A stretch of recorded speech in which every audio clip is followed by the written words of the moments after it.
Welcome, and thank you for joining for another whiskey review. Today, we're going to take a look at the 2020 version of the Longrow Red, Dustin. This time, a 13-year-old. Yep. Always at cask strength. This one's at 51.6% ABV, 10 years, matured in ex-bourbon and ex-refill sherry hogsheads, then followed by 3 years in Cabernet Sauvignon. Chilean. I don't know if that makes a difference. Yeah, I think it's where they got the wood cask, from there. Only 9,000 bottles made, natural colored, natural filtered. Absolutely. Like everything I would expect from the Springbank distillery. Yeah, and the best thing about the Reds is their cask strength, whereas, we need to probably maybe review some other Longrow 18s. Sure. My one issue I always have with Longrow 18 is it's a little thin. There's not enough oomph to it, and it's kind of a thinner distillate, I feel like. Yeah. And putting these at cask strength instantly solves that problem.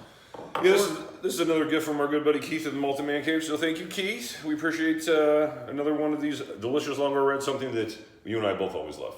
Absolutely. Every year. Again, nice, beautiful, rich, natural color, rich caramel on fire, a little bit of red, the redness of this caramel right here. Yeah. Dustin, what do you get on the nose? It's a soft nose up front, Mike. I'm having a little trouble deciphering it right away. I definitely get some wine casks. And wine casks always come off much softer. They bring a little bit of sweetness, a little bit of dryness, but they come off softer, so it takes a second. I am picking up a few hints that make me think about sherry, which is kind of odd. Mm-hmm. But, they did say there were sherry casks in there, so I believe them. Refill. Yeah, but you never know. Refill could mean, they finished something for 2 years and then they, Or it could be the fourth time they use the cask. Yeah. You don't know. And Springbank definitely reuses some of those casks. Mm-hmm. Yeah, I'm getting a little bit of spiciness. I'm getting like a little bit of pepper. A little bit of red berry. I'm almost wanting to say chili. Chilean chili. Exactly. Like there's just a spiciness to it. And I've had 3, 4, 5 glasses of this probably. So I've got a little bit of experience with it. And I've always gotten a bit of a spiciness to it that is different than the other Reds. Yeah, you have this bottle at home, so you've had it for a while. To me, this did come off a little bit softer than some of the other Longrow Reds that I've had before. It almost felt the phrase I used was nerfed. So that in the gaming world, I don't know if you're like a Borderlands fan or something, like when they make updates and changes and they make say like a weapon less damaging. They call it, they nerfed the weapon. Yeah. You know what I mean? So it's an old term, Mike. Okay, I'm an old guy. I think things are new. So it almost feels like, like the smell is a little bit nerfed. I should say with this particular one. Yeah, I remember that term from playing text-based games in the 90s. So. I should have figured you knew it. But yeah, so a little bit of that. But again, aside from the things that you mentioned, I am still getting some of that red fruit, red berry, strawberry type note with it as well. And I get the Springbank malt. And, sure. And when I say Springbank malt, I'm getting Springbank malt. I'm not getting Longrow. See, that's what I like about Longrow is being the fact that it's only 2 times distilled. It feels a little grittier and funkier, a little more dirty, earthy, even for a distillery that does that very well anyway. I feel like this is the best example of it. Absolutely, but I'm not getting that as much here. I'm getting kind of the sourdough. I'm getting some of cookie. Are you? I'm getting that. Just honestly, I've had peatier noses come off on some Springbanks. Sure. But again, I think that's some of the wine cask influence kind of softening this up. It's a very soft wine. Yeah, no, it is. Which again, is something that is different than the ones in the past, and something that I like. It's a very approachable, very, as far as the nose, very easy to take. If this is going to be your first time dabbling into a Longrow Red, this would be a good one to start with. Yeah, I agree. What are you picking up on the palate? So, I don't always talk about the experience of feeling the taste, but this one actually is an interesting example of that. Because I initially get the first note you usually get in a whiskey is up front. It's where you're first tasting the sweetness.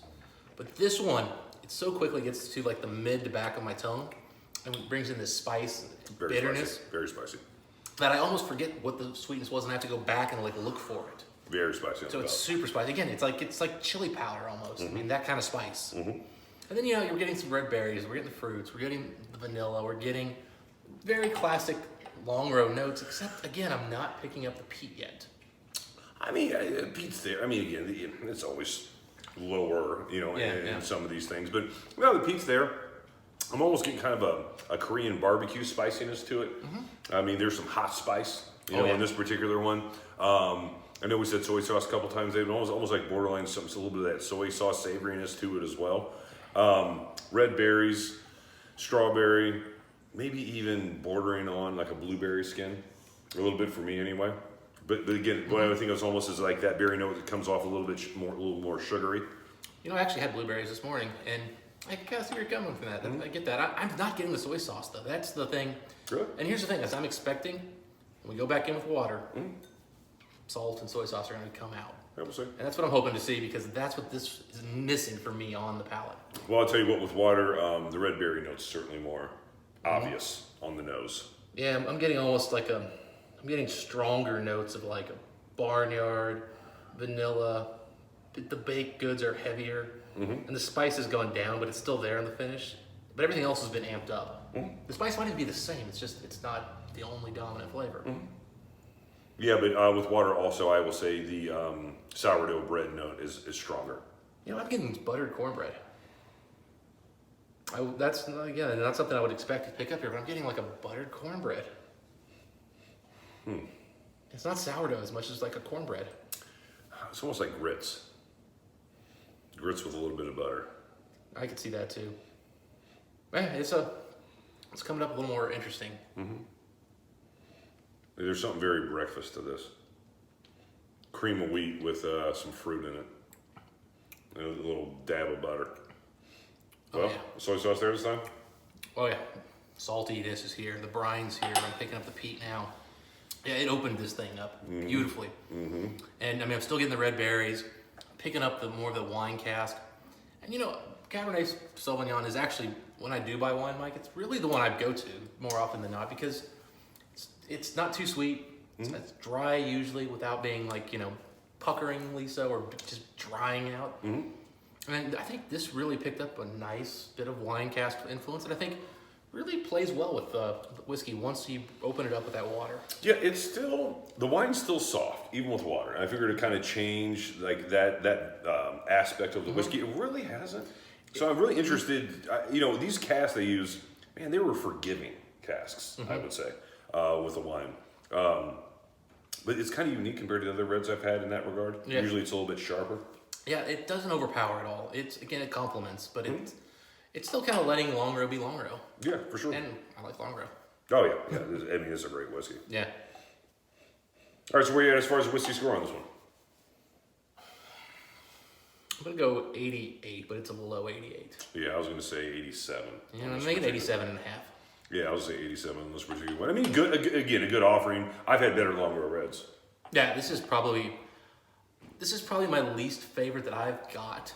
I own maybe the last 3 or 4, so it's not like I've got a giant collection. And it's just, Okay. I want more of the wine cask influence when I'm going after a Longrow red. In fact, if you just made this like a random one-off and didn't call it a red, I might like it more. Yeah, I had a higher expectation when you see that red on there. You know what I mean? And this is one of the older ones. I think they've never gone past 13 on a Yeah, red. I was gonna say it's one of the older. I had an 11.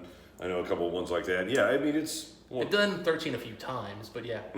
Yeah, I almost wish maybe they did one less year in the bourbon / ex-sherry, did one more year in the wine cask. I think that maybe kind of could have brought the balance better.